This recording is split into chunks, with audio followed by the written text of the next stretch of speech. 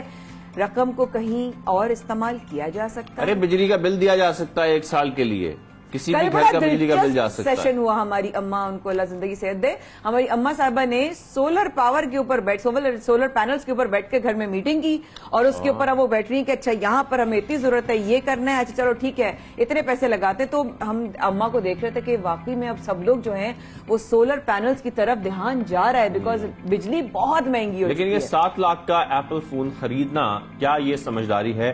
کیا آپ کی نیڈ ہے یا آپ کی وانٹ ہے؟ یہ ہمیں سمجھنا بہت امپورٹنٹ ہے. بالکل ایسا ہی ہے. تو سوال ایک بہت امپورٹنٹ کیا ہے شاہ زیب نے کہ واقعی ہمیں اتنے مہنگے فون کی ضرورت ہے؟ کیا واقعی ہمیں دنیا کو دکھانے کی ضرورت ہے؟ کیا واقعی ہم دکھاوے کر کر کر نہیں تھک گئے؟ کیا واقعی دنیا نہیں دیکھ رہی پاکستان کے ساتھ کیا سچویشن ہے؟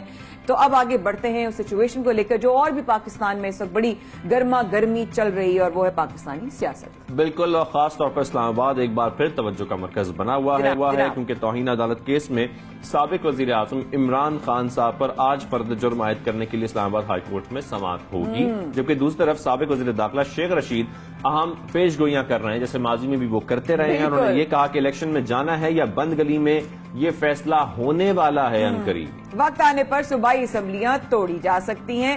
ادھر سابق وزیر اعظم لانگ مارچ کا اشارہ دے چکے ہیں، جبکہ وفاقی وزیر داخلہ رانا ثناء اللہ کا کہنا ہے کہ اگر کسی صوبائی حکومت نے پی ٹی آئی کے اسلام آباد لانگ مارچ کی حمایت کی تو نتائج بھگتنا ہوں گے. کل بھی ہم نے دیکھا جو ہے وہ کسانوں کو لے کر ایک جو ہے ان کا احتجاج ہو رہا تھا، وہاں پر شاہ محمود قریشی صاحب گئے، وہاں پر پولیس نے ان کو روکا اور انہوں نے کہا بھائی آپ ہے کون، تو بڑی وہاں پر جو ہے تلخ کلامی ہوئی اور پولیس والے نے ان کو جو ہے وہ گرفتار کرنے کی بھی دھمکی دی. اس طرح کے بھی معاملات ہیں. جیسے شاہ زیب نے کہا نا، اسلام آباد ایک پھر جو ہے نا وہ توجہ کا مرکز بن چکا ہے، سیاست کا مرکز بن گیا ہے، توجہ کا مرکز بھی بن گیا ہے. اور جس طریقے سے ہم دیکھ رہے ہیں عمران خان صاحب نے مختلف جلسے بھی کیے ہیں، مختلف شہروں میں پاور شوز بھی کیے ہیں، اور اب وہ یہ بھی کہہ رہے ہیں کہ میں کسی بھی وقت کال دے سکتا ہوں احتجاج کی. آج صبح کی خبر ہے یہ شاہ زیب، موسٹ پرابلی سیٹرڈے سے جو ہے وہ آغاز ہو جائے گا اس موومنٹ کا. لیکن عمران خان صاحب نے کہا میری کال کا انتظار کریں. بہرحال اسلام آباد میں اسی حوالے سے جو سیکیورٹی ہے وہ انتہائی سخت ہو چکی ہے، اور معاملات اوبیسلی جب اس طرح کے ہوتے ہیں تو عوام اکٹھے ہوتے ہیں. جب عوام آتی ہے تو ظاہر ہے پھر اس میں رسک بھی آ جاتا ہے، اس کے سیکیورٹی رسک بھی ہوتا ہے، فیکٹر بھی ہوتا ہے، تو دیکھنا ہوتا ہے. لیکن ساتھ میں جس طریقے سے ابھی ہم نے دیکھا ملکہ برطانیہ دوم کا جو ہے وہ جس طرح فیونرل ہوا تھا، اس میں پوری دنیا کے جو ہے بڑے لیڈرز موجود تھے، اس کے بعد جو ہے سیکیورٹی سخت ہو گئی تھی. تو خیر اب اسلام آباد کی جو گہما گہمی ہے اس کے حوالے سے ہم عمران خان صاحب نے اپنے جلسوں میں یہ بھی بات کی خاص طور پر کہ پاکستان جس طریقے سے ورلڈ بینک اور آئی ایم ایف میں پھنس چکا ہے، اس سے ہم آپ کو نکالیں گے اور ہم پاکستان کو اس دلدل سے بھی نکالیں گے. لیکن خیر یہ سارے معاملات ہیں. آج خاص طور پر اہم سماعت بھی ہونے جا رہی ہے. اس پر مزید بات کرنے کے لیے ہمیں جوائن کیا ہے سابق وزیر داخلہ شیخ رشید صاحب نے. شیخ صاحب کو خوش آمدید کہیں گے پاکستان میں. شیخ صاحب سب سے پہلے تو ہم یہ دیکھ رہے ہیں کہ سابق وزیر اعظم پر فرد جرم عائد ہو سکتی ہے، آج سماعت بھی ہونے جا رہی ہے. اس کے بعد جو پارٹی ہے اس کا کیا رسپانس ہوگا اس کے اوپر؟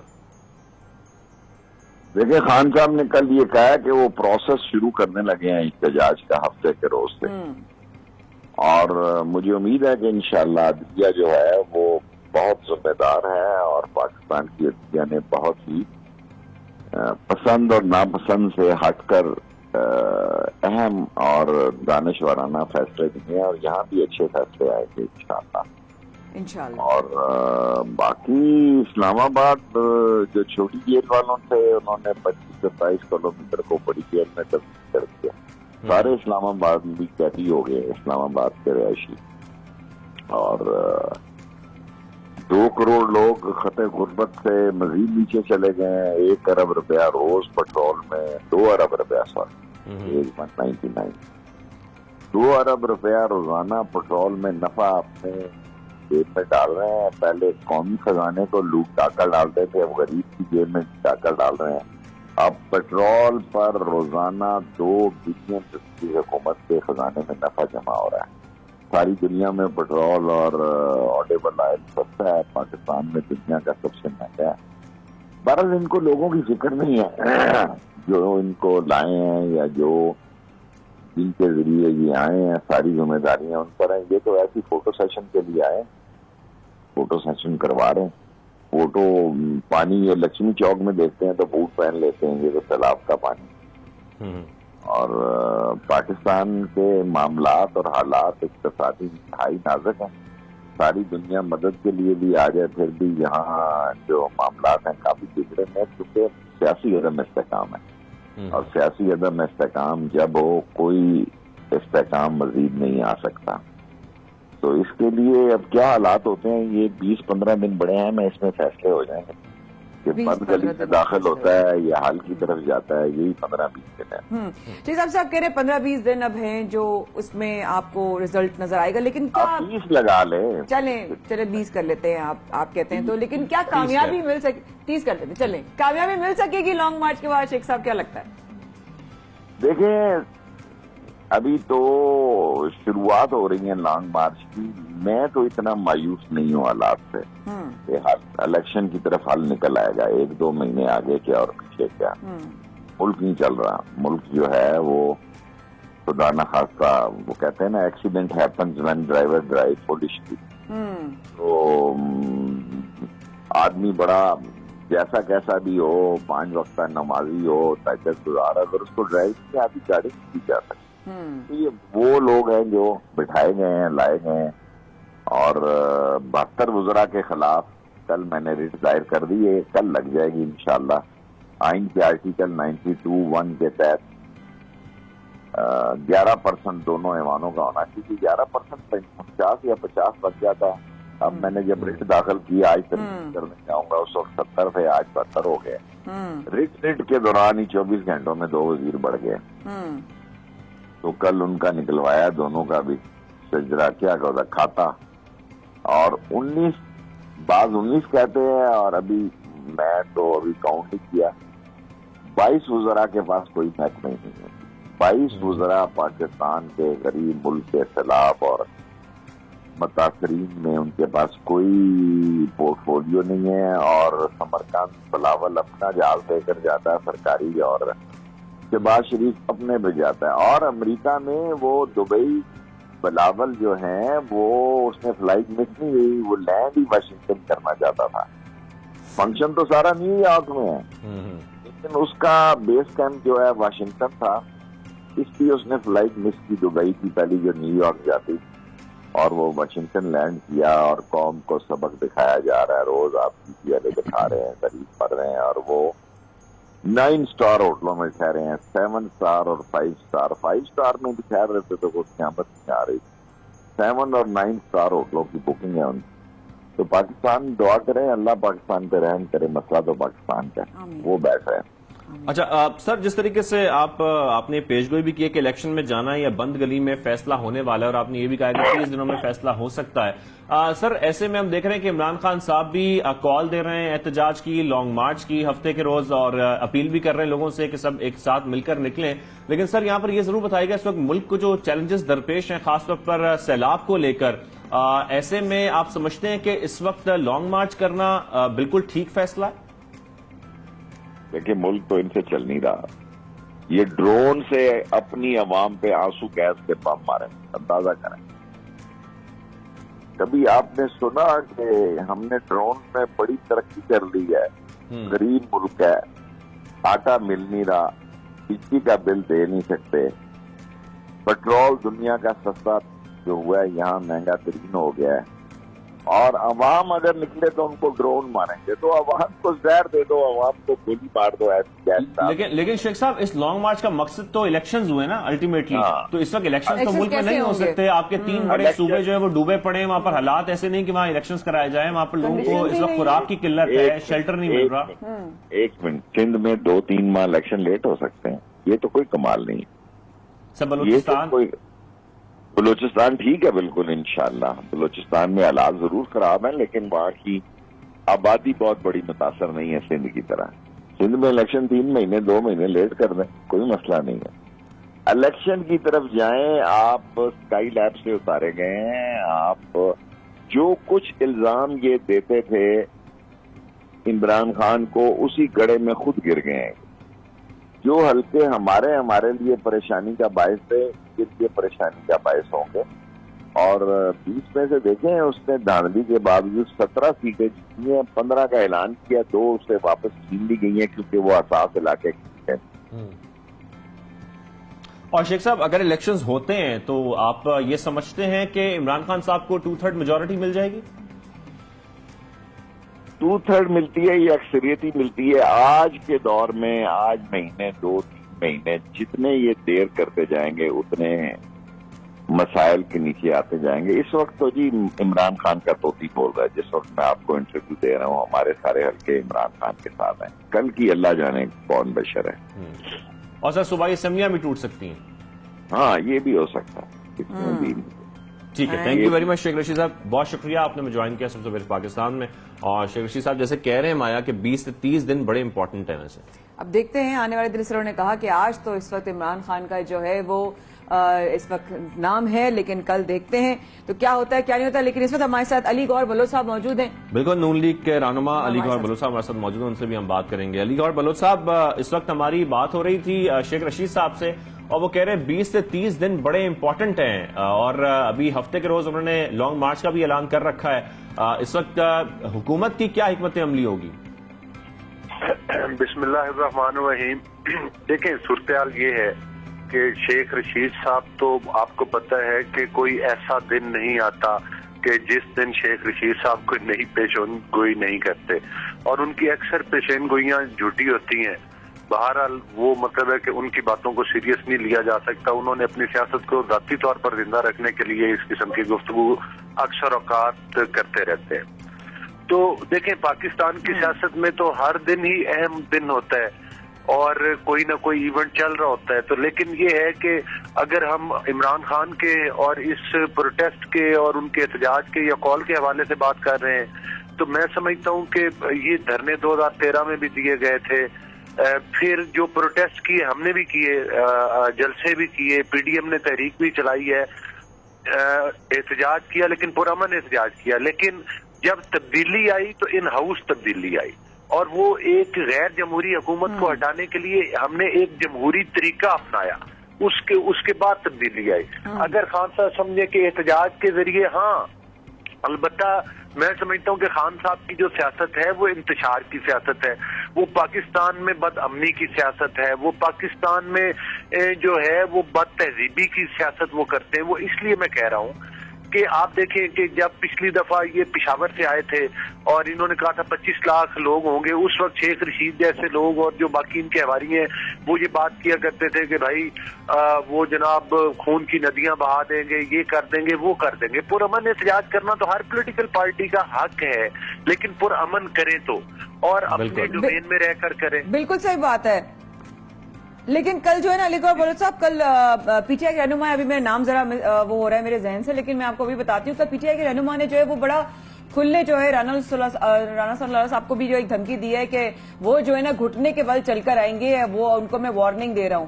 تو یہ اس طرح کی کیا ایسی بات ہے جس کو انہوں نے کہا کہ جی وہ گھٹنے کے بل چل کر آئیں گے عمران خان کے پاس؟ یہ کس بات پر، کن basis per P T I کے رہنما نے اس طرح کی بات کی؟ دیکھیں بات یہ ہے کہ اس بات کی تو وضاحت وہی کر سکتے ہیں کہ اس قسم کی غیر سنجیدہ اور بےہودہ الفاظ انہوں نے کیوں کہے ہیں، اور ہم تو نہیں کہہ سکتے، لیکن یہ ایک غیر سنجیدہ اور بےہودہ گفتگو ہے اس قسم کی دھمکیاں دینا. تمام پولیٹیکل پارٹی کو یہی چاہیے کہ وہ قانون اور آئین کی پابندی کرے، اور ہم تو سمجھتے ہیں کہ ہم پاکستان میں مسلم لیگ نون نے قانون اور آئین کی مطلب ہے کہ سر بلندی کے لیے ہم نے اس کی بہت ساری قیمتیں چکائی ہیں، ہم نے اس کے لیے بہت ساری تحریک چلائی ہیں، ہم نے اس کے لیے بہت زیادہ ایفرٹ کی ہے. اور اگر مطلب ہے کہ ہم نے اس کی جو قیمتیں چکائی ہیں وہ اس لیے آپ نے دیکھا کہ عدلیہ کی آزادی کی تحریک بھی نون لیگ نے اس وقت چلائی. پھر اس کے بعد آج بھی اگر پی ڈی ایم کے پلیٹ فارم سے ہم نے تحریکیں چلائی ہیں تو اس میں بھی ہمارا بنیادی مقصد یہی تھا کہ قانون اور آئین کی جو ہے وہ مطلب پاسداری ہونی چاہیے. لیکن خان صاحب جو ہے بالکل ٹھیک ہے علی صاحب، لیکن آپ نے ابھی کہا کہ سب کو اپنا حق حاصل ہے، سب احتجاج کر سکتے ہیں. پھر اس کے بعد رانا صلی اللہ صاحب کا یہ کہنا کہ اگر کسی نے لانگ مارچ میں جو ہے وہ حمایت کی اس کی تو اس کے نتائج بھگتنا ہوں گے. پھر یہ بات کرنا جیسے آپ تو کہہ رہے سب کو اگر اپنی فریڈم ہے، پھر اس طرح کا اگر ایک بیان آ جائے تو پھر کیا کریں؟ نہیں دیکھیں، میں اسی چیز کی تو میں آپ سے وضاحت کر رہا ہوں مایا کہ جو پرامن احتجاج کرنا تو ہر کسی کا حق ہے. جب خان صاحب نے ابھی چلے ماضی قریب کی بات کر لیتے، ان چیزوں کا ذکر نہیں کرتے جب پی ٹی وی پر حملہ کیا گیا تھا، جب سپریم کورٹ کے